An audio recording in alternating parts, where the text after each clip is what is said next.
This is Dal Houston, and I want to welcome you to my YouTube channel. My videos address how to change your circumstances in life, whether they be financial, personal, social, or just life in general.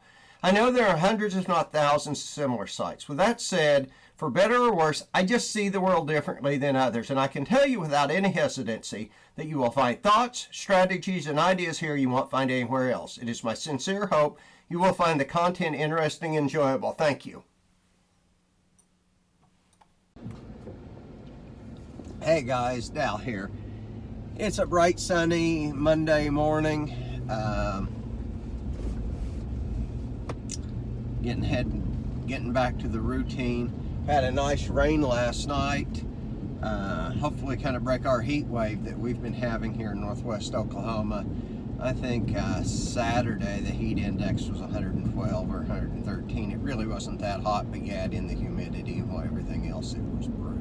But anyway, irregardless, kind of looking forward to the hopefully the cooler weather. With that said, what's on my mind this morning? And I've talked about this quite a bit in different stages in different ways. I'll talk about it this way this morning. Is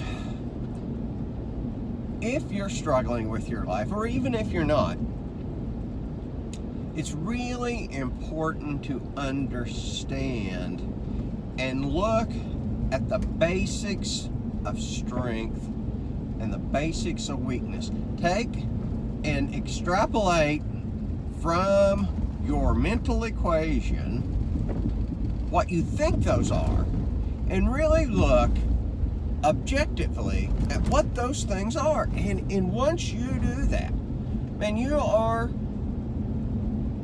making some huge and tremendous changes in your life. What do I say about that? Growing up, I was small, I was quiet, and I saw people who were large and very boisterous, and usually these people, at least where I went, were bullies. Let's just call it what it was. They were bullies. They would talk bad about people. They would threaten people. And this wasn't just me that thought that was strength. All the other kids I knew thought that was strength too.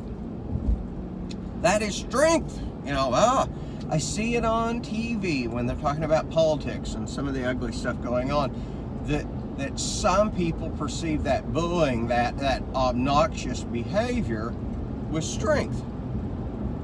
And a lot of those people, I think back, and they probably were my friends, or at least what would have been my friend had I known them, that was their perception of strength. And it took me most of my life, most of my adult life, to come to grips with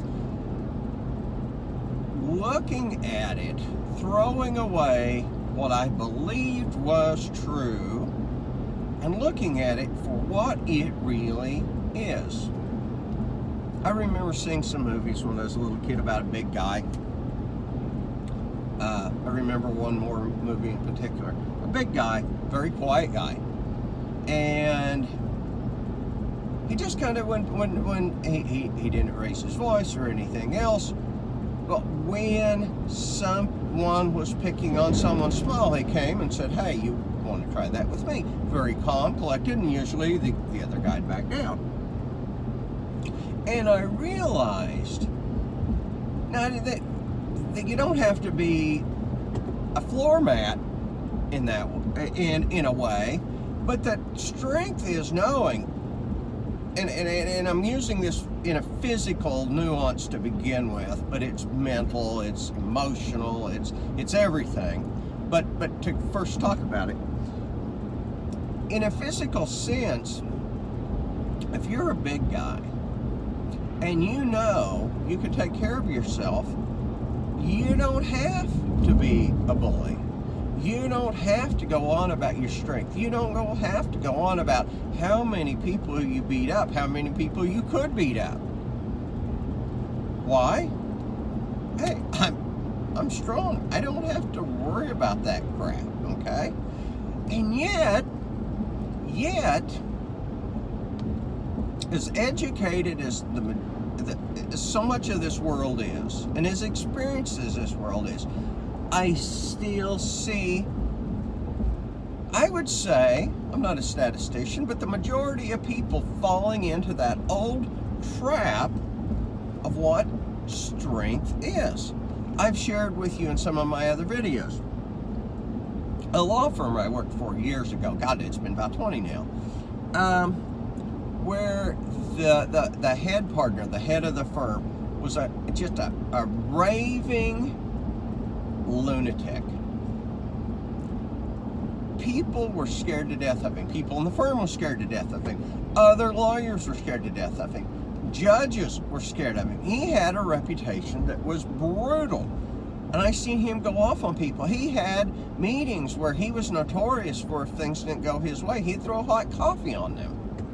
And people were petrified of this guy. Now, he wasn't a large figure at all. He was kind of small. And he had a funky, weird haircut. Looked like he was still kind of back in the 70s. Kind of weird hair with receding hairline, but down. A real strange guy. And anyway, I know at the firm, man, he was gone a lot of time, but when he was there, your gut hurt when you went to the office, because you know somebody was going to get in trouble, and you was just hoping it wasn't you. I was working late one evening. Me and him were the only ones there on the whole floor of this building. And I met him going down the hallway, and I said, "Hey, how are you this evening?" He couldn't even answer me. And here's the thing, it wasn't that he was, you don't even deserve a response type. He dropped his head. He almost, if he didn't run into the hallway as we met, he almost did. And I saw something that really surprised me, and it was fear. I saw fear in that man's face. Here he was, the kind that just scare the hell out of you, and he had fear. And I realized right then and there, what we were seeing, and what we thought was him, was an act. It was nothing but an act.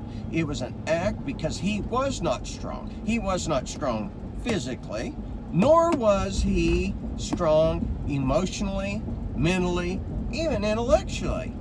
And what he was doing was covering up for that with this crazed bravado.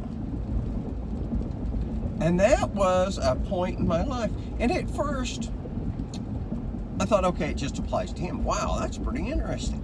And as I've grown from that point nearly 20 years ago, I look around to others. And of course I deal with attorneys. I deal with a lot of bravado a lot of times. And I look at it and I go, nearly every one of those bravado deals is a guy trying to cover up for their weaknesses. As I learned that, then I'd step back and think about the people I know physically that are physical bullies, you know. And I realized the very same thing. One of the cool things I learned about myself personally is, at the time I worked in this large law firm, we lived in Oklahoma City, and we had a house, really cool house that we loved. But not too far from there was kind of a rougher neighborhood. And we would get homeless people, poor people walking through our neighborhood. And there was a guy, they'd come through there about once a week. Usually it seemed like Sunday afternoon.